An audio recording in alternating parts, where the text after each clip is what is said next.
நம்ம வேலவன் ஸ்டோர்ல நான் பர்ச்சேஸ் முடிச்சாச்சு. நீங்களும் வாங்க, கம்மி விலையில கை நிறைய வாங்கிட்டு போங்க. Velavan stores, Usman road, T Nagar, Chennai மற்றும் தூத்துக்குடி. நான் கேட்கிறேன், இங்க இருக்கிற அமைச்சர்கிட்ட கேட்கிறேன், 2011 நீங்க தானே சுகாதாரத்துறை அமைச்சரா இருந்தீங்க?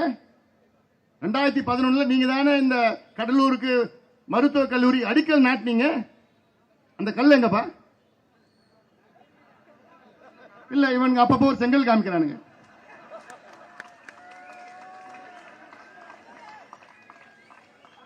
அந்த கல்லை தேடி கண்டுபிடிச்சு கொடுங்க பாருங்க. திருடு போச்சா? அது அவங்களுடைய இது.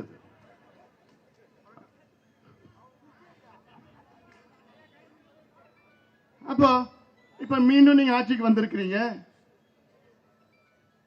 எங்கயா மருத்துவக் கல்லூரி? அப்போ வரும், ஆனா வராது. அப்போ ஏதாவது ஒரு வசனம் பேசிட்டு போலாம். இந்த என்எல்சியில நிலத்தை கையகப்படுத்தி அந்த என்எல்சி பாவிங்க கிட்ட ஒப்படைக்கணும்னு அதிக துடிச்சவர் யார் தெரியுமா? தமிழ்நாட்டின் வேளாண் துறை அமைச்சர். பாருங்க, ஒரு வேளாண் துறை அமைச்சருடைய வேலை என்ன? விவசாயிகளை மேம்படுத்துவது, விவசாய நிலத்தை பாதுகாப்பது, உங்கள் விளைபொருளுக்கு நல்ல விலை கொடுத்து விவசாயிகளை மகிழ்ச்சியாக வைத்துக் கொள்வது.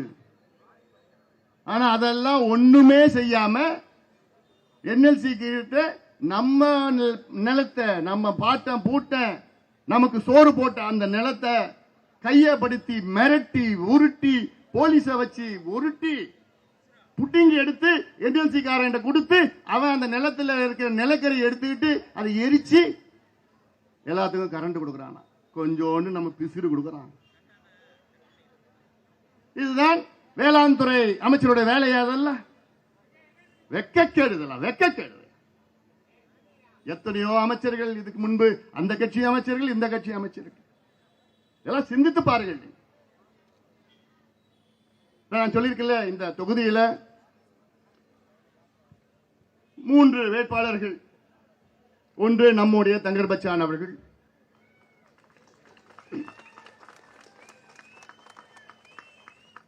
அடுத்த 2 வேட்பாளர்கள் காங்கிரஸ் சார்பிலே விஷ்ணு பிரசாத், தேமுதிக கட்சி சிவ சிவக்கொழுந்து. தங்கர் பச்சான் அவர்களை பற்றி உங்களுக்கு தெரியும். இன்னும் சொல்ல போனா என்னோட உங்களுக்கு இன்னும் நல்லா தெரியும்.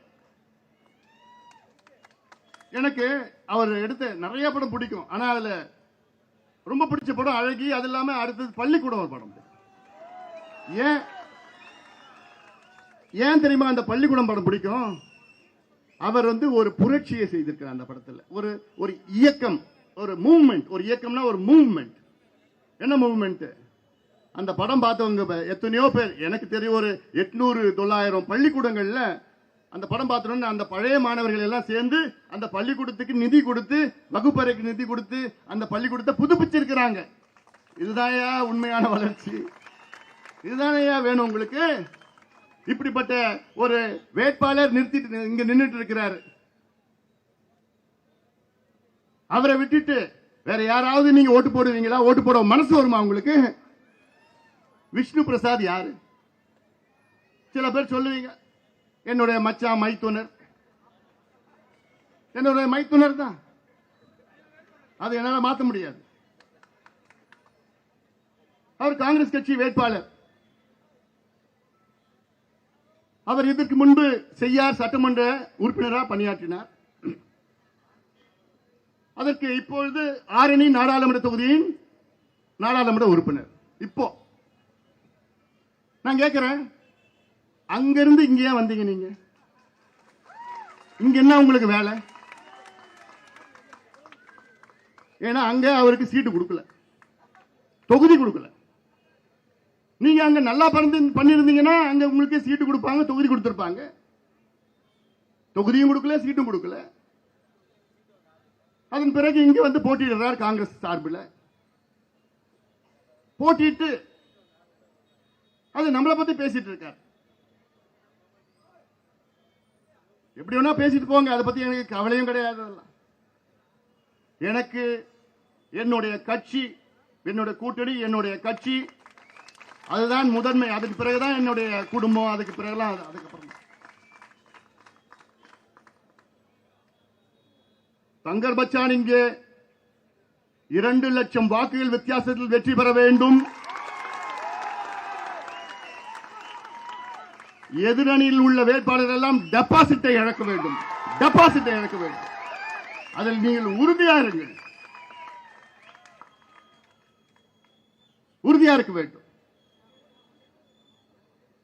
இன்னொரு வேட்பாளர் சிவக்கொழுந்து அவர்கள், அவர் பண்ருட்டி முன்னாள் சட்டமன்ற உறுப்பினர்.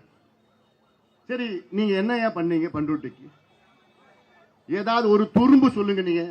நீங்க எம்எல்ஏ இருந்த நேரத்தில் ஏதாவது சின்ன துரும்பு நீங்க பண்ணீங்கன்னு சொல்லுங்க. ஒண்ணுமே கிடையாது, ஒண்ணுமே கிடையாது. இதே விஷ்ணு பிரசாத் அவர்கள் 2014 மக்களவை தேர்தலில் காங்கிரஸ் கட்சி தனியாக போட்டியிட்டது. அப்பொழுது ஆரணி, இதே தொகுதி, ஆரணி அவர் நின்ன தொகுதி. அப்போ தொகுதியிலே எத்தனை வாக்குகள் வாங்கினார் தெரியுமா உங்களுக்கு? 28,000 வாக்குகள். எவ்வளவு? மொத்தம் 6 எம்எல்ஏ தொகுதி சேர்த்து 28,000 வாக்குகள் வாங்கினார். ஏன் அந்த தேர்தலில் KS அழகிரி அவர்கள், முன்னாள் காங்கிரஸ் கட்சி தலைவர், கடலூர் நாடாளுமன்ற தொகுதியின் வேட்பாளர், அப்போ அவர் எத்தனை வாக்குகள் வாங்கினார் தெரியுமா? 27,000 வாக்கு. ஆக அவர்கள் எல்லாம் இங்கே போட்டியிடுகிறார்கள். நேற்று ஒரு நிகழ்ச்சியில் பேசுறார் விஷ்ணு பிரசாத் அவர்கள், இந்த கல்யாணத்தில் மாப்பிள்ளை நான் தான், ஆனா நான் போட்டுக்கிற சட்ட அமைச்சர் தான். அமைச்சர் அவர் பிள்ளைக்கு அந்த சட்டை முதல்ல வாங்கி கொடுக்கலான்னு பார்த்தாரு, அவர் பிள்ளைய மாப்பிள்ளை ஆக்கலான்னு பார்த்தாரு, முடியல. ஆனா உண்மையான மாப்பிள்ளை யாரு? நம்ம தங்கர் பச்சான் தான், இந்த தொகுதியின் மாப்பிள்ளை.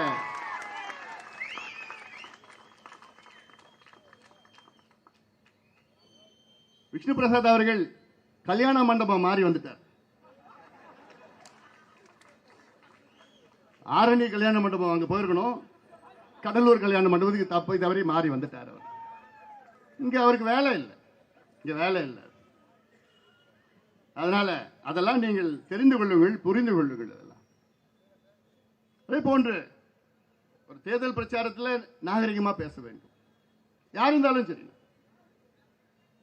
நாங்க எங்க கட்சி தொண்டர்களை டீசென்ட் அண்ட் டெவலப்மெண்ட் பாலிடிக்ஸ் அந்த நோக்கத்திலே தான் நாங்கள் வழி நடத்துகின்றோம்.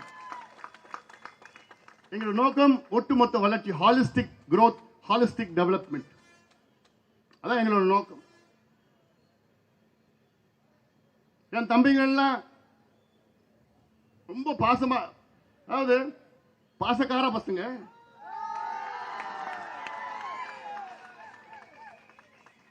எவ்வளவு பாசம் இருக்குதோ அந்த அளவுக்கு கொஞ்சம் உள்ள கோபமா இருக்கும்.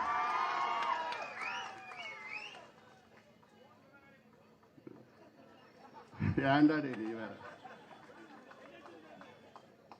வஜ்ரா வண்டியே ரிவர்ஸ்ல போக வச்சானுங்க என் தம்பிங்க இந்த மண்ணில்.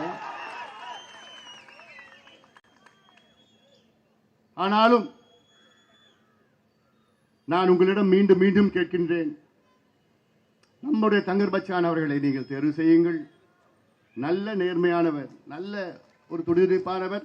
அவர் மனதிலே ஆழமாக சமூக நீதி என்ற ஆழமான கருத்து உணர்வு இருக்கிறது. சமூக நீதி என்று இருக்கிறது.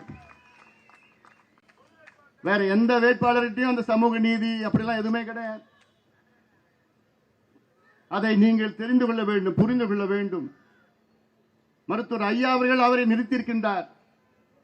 மருத்துவர் ஐயா அவர்கள் அவருக்கு வாய்ப்பு கொடுத்திருக்கின்றார்.